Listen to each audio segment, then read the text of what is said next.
Assalamualaikum warahmatullahi wabarakatuh. Rahayu Rahayu Sagung Dumadi. Kisah Bung Karno yang bikin takjub Raja Saudi. Sosok Presiden pertama Republik Indonesia, Insinyur Soekarno, selalu punya cerita unik yang mengundang senyum dan kagum. Banyak kisahnya yang belum diketahui publik sejak menjabat 18 Agustus 1945 hingga 2 Maret 1967. Salah satunya adalah kisah perjalanan spiritual Presiden Soekarno ke Saudi Arabia saat melaksanakan ibadah haji, yaitu pada tahun 1955 silam. Seperti diketahui, Indonesia dan Saudi Arabia adalah dua negara yang mempunyai hubungan erat, baik ideologi maupun sejarah. Indonesia dengan penduduk muslim terbesar di dunia menjadi mitra strategis bagi Saudi Arabia. Di sisi lain, keberadaan Mekah dan Madinah sebagai kota suci merupakan kiblat bagi muslim di dunia, termasuk warga muslim Indonesia.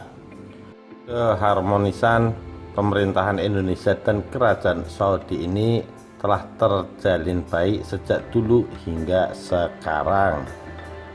Ini dibuktikan dengan kunjungan Raja Faisal bin Abdul Aziz Al Saud ke Indonesia pada tahun 1970. Kala itu Raja Faisal disambut Presiden Soeharto dan Ibu Tien Soeharto di Istana Merdeka Jakarta. Kemudian dilanjutkan oleh Raja Salman bin Abdul Aziz Al Saud yang datang ke Indonesia bersama rombongan pembesar kerajaan Maret 2017 lalu. Raja Salman disambut oleh Presiden Joko Widodo atau Jokowi di Istana Bogor.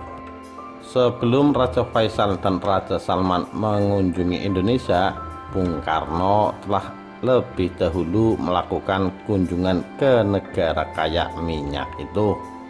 Jauh sebelum Bung Karno mengunjungi Saudi, ulama-ulama Indonesia juga telah menjalin hubungan khusus dengan Saudi dalam urusan dakwah dan syiar Islam. Ulama Indonesia yang pernah belajar dan berkiprah di Saudi jumlahnya mencapai puluhan orang.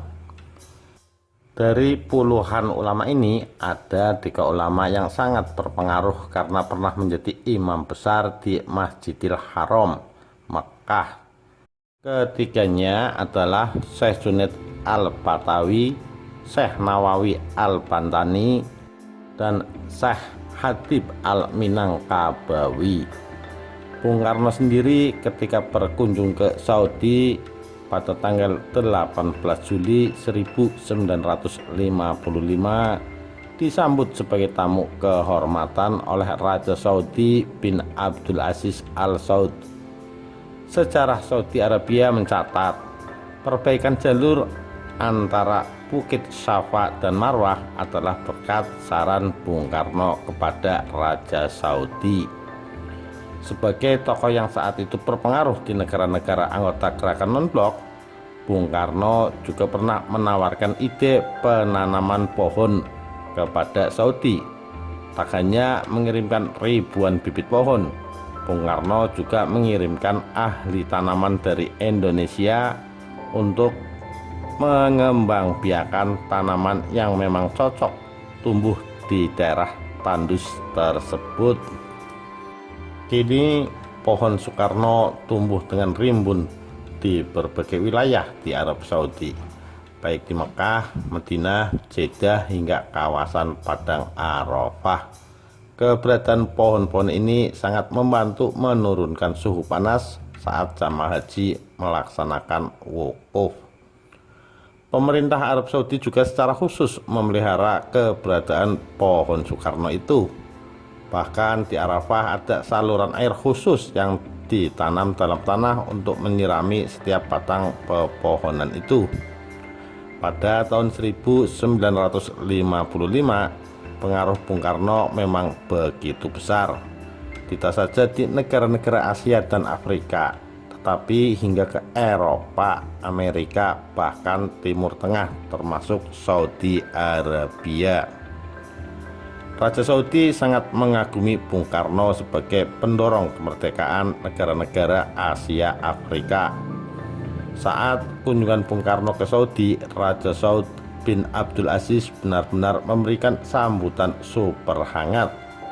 Saat berziarah ke makam Nabi Muhammad SAW di Madinah Al-Munawwaroh, Bung Karno ditemani oleh Raja Saud.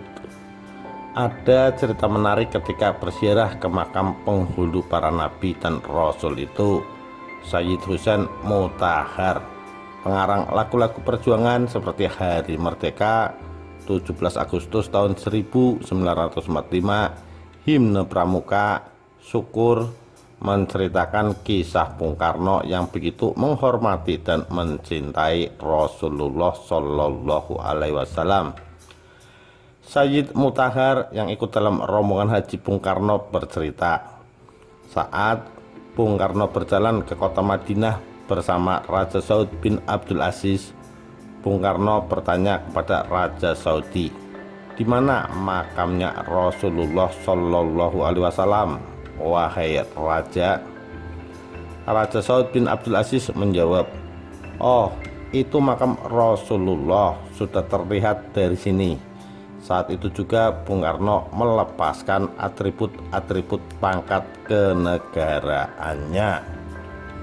Raja Saudi pun heran dan bertanya balik kepada Bung Karno, kenapa Anda melepaskan itu semua?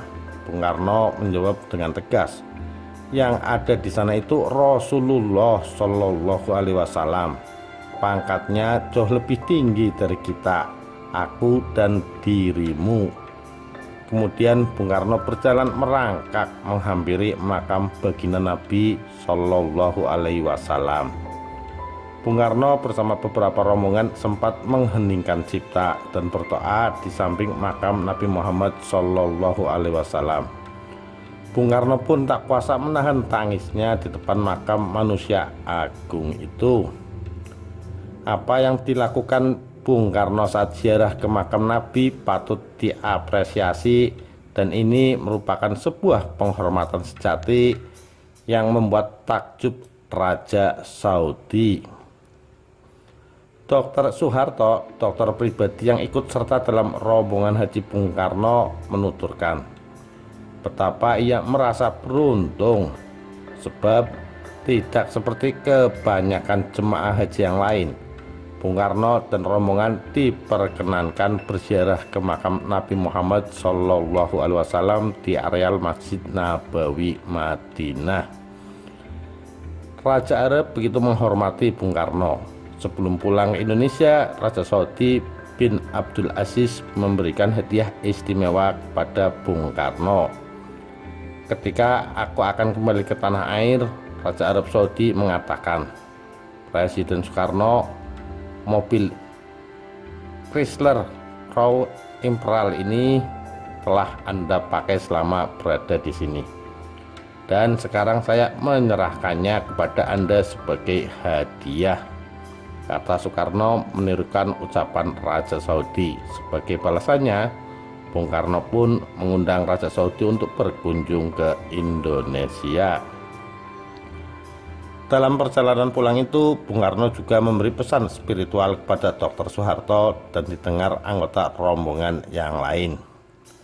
Tok, kamu hendaknya jangan mempergunakan predikat haji sebelum kamu betul-betul dapat mendirikan, tidak sekedar menjalankan sholat secara tertib sebagaimana yang diperintahkan. Demikian nasihat Bung Karno.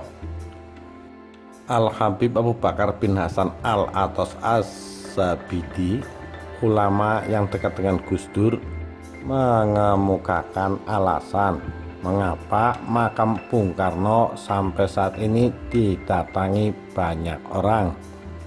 Itu karena presiden pertama Indonesia itu sangat memuliakan Nabi Muhammad. Lihatlah betapa besar ketundukan dan kecintaan seorang Bung Karno kepada Rasulullah Shallallahu Alaihi Wasallam, pembawa risalah Islam ke seluruh jagat raya. Bagi Soekarno, pangkat dan kemampuan yang dimilikinya tidak bisa dibandingkan sama sekali dengan apa yang sudah dilakukan oleh Nabi Muhammad Shallallahu Alaihi Wasallam. Banyak orang yang mengaitkan peristiwa ini dengan ramainya peziarah ke tempat peristirahatan terakhir Presiden Soekarno di Blitar, Jawa Timur. Sampai saat ini makam Bung Karno tetap ramai dikunjungi warga dari penjuru daerah. Demikian kisah Bung Karno yang bikin takjub Raja Saudi. Sekian, terima kasih. Wassalamualaikum warahmatullahi wabarakatuh. Rahayu, rahayu, sagung dumadi.